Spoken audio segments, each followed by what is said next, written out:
Diavolo always seems to be the topic of debate. But anyway, did he deserve his fate? This is debated less than his stand, but I think his misfortune is equally important. To recap, Giorno stabs his stand with the arrow and evolves into a Requiem stand.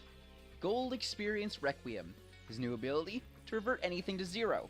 And when the event of one's death is brought to zero, they never die, but instead experience death and dying infinitely. That is a violent, horrible fate that rivals the end of both Cars and Magenta Magenta. Now you may ask, is this topic done to death? But I feel I have some extra insight here. I feel he deserved it, at least from a plot perspective. You see, I'm Italian, all the Greece included. My family is very Italian. So being raised by Italians and looking up to those members of my family, I think I can clear many things up here. The biggest rule in Italian families is never, ever hurt each other. Family's important. I remember when I was a child, me and my younger brother got in a fight, and being the elder of the two, I was pulled aside by my grandfather. He brought me to the garage and shut the doors. He said something along the lines of, "Hey, you're brothers, the only brothers you got. You never hurt each other, you protect each other, cause that's what Italians do, capiche?" I mean, I was given a big whoopin', but at least the moral stuck with me. Never, ever hurt your family, and this rule extends to Italian crime families. One of the major rules is no infighting. But let's look at Diavolo. He murdered his mother, sewed her eyes and mouth shut, and buried her alive.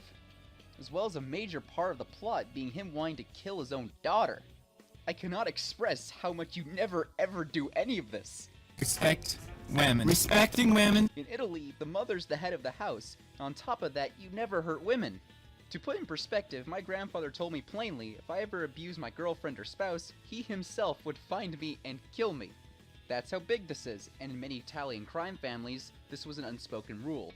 Now it's actually debatable if my family has any tie to the mafia, and that here isn't up for debate.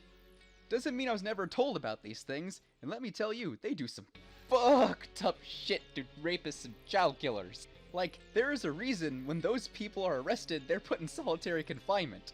But yeah, growing up as a child and grandchild of hardcore Italians, you can see how these ideas are ingrained into me. And believe me, I have many more interesting stories about my grandfather. He is a very interesting man. Anyway, so from the perspective of an Italian, Diavolo deserved his suffering. And when reading part 5, this feeling and sentiment rung in my head till the end.